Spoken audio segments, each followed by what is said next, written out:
Amakuru agezweho arimo aratubwira ko ekipe ya Chelsea yaba yamaze kuba yongera offre yabo ku mukinnyi wifuzwaga cyane na ekipe ya Arsenal nta wundi n'uwitwa Julian Alvarez. Ekipe ya Chelsea iravuga yuko yaba yamaze kongera amafaranga yifuzaga gutanga muri no rutazamu mu Argentine ikageza kuri miliyoni 125 ngirebe ko yaza kuba yegukana uyu Julian Alvarez.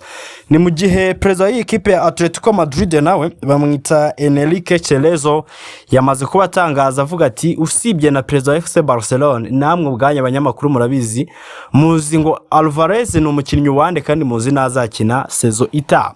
Reka mbanje nshimire cyane mwese mwamaze gukanda subscribe hano kuri Game Sport Hub n'abatarekanda ariko mbabwire ngo iki nicyo gihe kiza cyo kugira ngo ukande subscribe ubundi tujye tugumya tubane mu biganiro byacu bya buri munsi no amakuru y'imikino kugeraho mu buryo bukonogeye uko bwije no ko bukeye. Wibuke ukanda like kuri no video ujya muri comment section duhigitekerezo cyawe. Ese wowe Julian Alvarez nurabona uburyo isi ya football imufata muri no minutes ubona ariko yarakwiye gufatwa cyangwa ari gukabirizwa cyasubona hari respect adahabwe. Kadore kuri no nkuru ya Espain kimwe mu bitangazamakuru bikomeye cyane ku isi batangiye batubwira ngo Atletico Madrid president has firmly declared the club will not transfer Julian Alvarez this summer.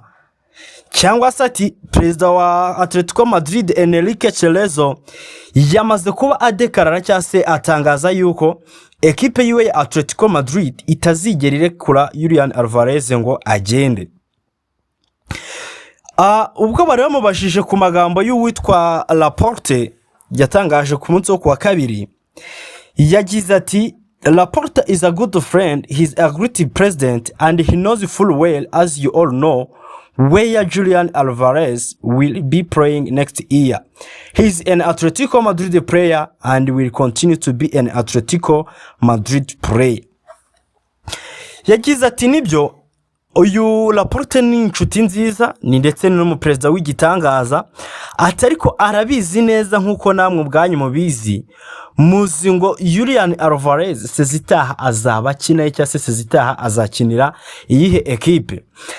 Ati Julian Alvarez ni umukinnyi wa Atletico Madrid ndetse azagumya kuba umukinnyi wa Atletico Madrid nta cyenda guhinduka. Ayo namagambo y'uwitwa Igeze yararimo aganiriza abanyamakuru ubwo baramubajije kubijyanye n'amagambo yari yatangajwe n'uwitwa Julian Laporte. Murabizi ko no ku munsi w'ejo wundi twari twayagarutseho n'amagambo yari yatangaje avuga ati offre twatanze kuri ekipe ya Atletico Madrid nabo ubwabo barabizi kari ili unlimited cyasati ni offer y'igitangaza ni offer kandi n'umukinnyi kuba dukeneye nabyo nibiri kuduha amahirwe. Usibye nibyo byatangajwe n'u president ubo bita CEO wino ekipe n'umuri nawe yararimo aravuga ati nibyo koko twarabyujije byavuze offer yabo ili unlimited atariko natwe turagira ngo tubabwire yuko igisubizo cyacu kuri no deal kiri unlimited. Ati bagira miliyoni 150 bazigira miliyoni 200 Julian Alvarez ntazigera ava muri Atletico Madrid ngaje muri no ekipe ya FC Barcelona.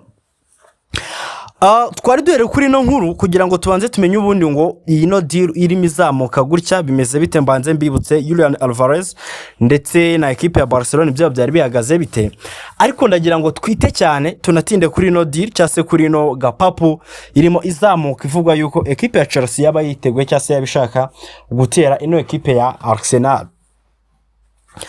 Reka twite twikoza kuri no nkuru irimo itangazwe n'igitangazamakuru bita The Football 365 cyase Football 365 ndacyo ni kimwe mu bitangazamakuru bikomeye gikorera cyane cyane mu gihugu cy'Ubwongereza. Bagize bati Chelsea have made an increased offer to sign top Arsenal transfer target Julian Alvarez as the striker looks to leave Atletico Madrid according to a report from Spain. Cyasati ekipe ya Chelsea yamaze kuba yongera ibyo yifuzaga gutanga kugira ngo irebe ko yatwara umwe mu bakinnyi bamaze igihe bifuzwa gusinyishwa na ekipe ya Arsenal top target ndetse n'umwataka bigaragara yuko nawe yiteguye cyase yifuza ko yava muri no ekipe ya Atletico Madrid nkuko amakuru ari magenda abigaragaza. Bakomeje batubwira ngo Chelsea kuba yarasoreje ku mwanya wa 10 bituma itazagira amarushanwa namwe y'Iburayi izakina ni bimwe mu bintu bihangayikishije abakunzi ba Chelsea bibaza nimba iri buze kubona abakinnyi beza, bibaza nimba abakinnyi bari bayirimo batazagenda cyane ko kugera abakinnyi benshi batandukanye barimo bavuga ko basohoka muri no equipe. Andre Santos yaragiye murabizi, nuno musore bita ni Marco Kureya nawe yamaze kuba agenda, abarimo Alejandro Garnacho bashobora kuza gusohoka muri no equipe hatagize igihinduka, ndetse n'abandi bakinnyi batandukanye. Ekipe ya Chelsea kugeza ubu imaze gusinyisha abakinnyi 5 muri no sama, abarimo Giovanni Kwenda, uwo bita Dener, Dastan Stapaev, Emmanuel Emega ndetse n'uwo bita Marco Palestila. Iyi ekipe ya Chelsea kugeza maginga ya murabizi neza ko nimwe mu ekipe yavuzwe ku bakinnyi benshi batandukanye mu ntangiriro za zino sama bikaza kurangira ariko baye bivuyemo.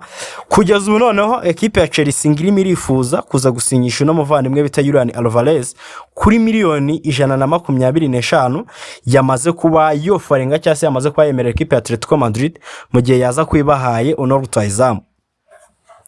Uyu Julian Alvarez numwe mu bataka beza bariho kugeza maginga nimba ariko twabivuga, urimo wifuzwa n'amakipe amenshi kandi atandukanye, arimo ekipe ya Arsenal, Barcelona, yaravuzwe muri ekipe ya Real Madrid nubwo byacogoye, ndetse na Paris Saint-Germain. Gusa zose ne ekipe zari zagiye zigaragaza yuko zifuza cyase zakwishimira kuza kuba zisinyisha uno mukino. Amakuru arimo aratuma noneho ino dilu cyase ino Gapapu ihabwa izindi mbaraga. Mundi mu minsi yashize nibwo nene nababwiye ko ekipe ya Arsenal kugeza magingo aya cyase ubwo twavuganaga nyine, nene nababwiye ko ekipe ya Arsenal imeze nk'ifarashi cyase imeze nk'irimo igenda yonyine mu rugamba rwo kuba yatwara uno bita Julian Alvarez, bidakwiye ko nyine Atletico ekipe ya Barcelona igikomeje gushaka cyangwa se igikomeje kwifuza uno musore, ahubwo bishingira ku kuba ekipe ya Atletico Madrid yaratangaje yuko idashaka kuba yarekura no umukinnyi wayo ngabe yagenera ekipe ajyamo mu gihugu cya Espain. Iyo nkuru cyangwa iyo video twayigarutseho urebe kuri no channel uraza kuyibona. Noneho ibyo ngibyo rero nibyo birimo biratuma ekipe ya Chelsea ibona yuko ari imwe mu ma ekipe afite amahirwe kuza kuba yatwara uno musore. Ni mu gihe uwitwa Julian Alvarez ubwo arimo aganira na Espain ni mu kwezi gushize kwa 6 yababwiye ko yamaze no kumenyesha ekipe ya Atletico Madrid yuko yifuza gutandukana nayo akajya gukomereza kariyeri yiwe ahandi.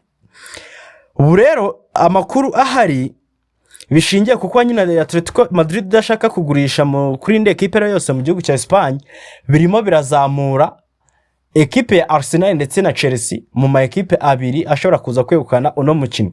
Impamvu noneho rero ino deal ishobora kucya se abantu benshi barimo bihamayirwe kubigendanye na ekipe ya Chelsea, muribuka ko kugeza ubu ekipe ya Arsenal yari yatanga official bid cyangwa se yari yanatanga offer yari yose even no mu buryo bw'amagambo cyangwa se no muri form 1 muri ekipe ya Atletico Madrid nta mafaranga yigeze imentioning izatanga kuri no rutayizamu.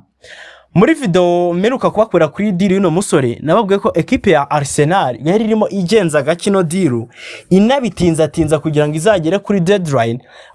Alvarez akomeza pushing ashaka gusohoka muri Atletico Madrid, Atletico nayo ikomeze ibane cyase imufungira amero ko ajya muri ekipe ya Barcelona, bize kurangira Arsenal ibonye uburyo bwo kuganira cyane ko batekerezaga ko abashobora kuza gutanga miliyoni 90 cyase miliyoni 100 kuri ino deal y'uwitwa Julian Alvarez ngabe abasanga Emirates.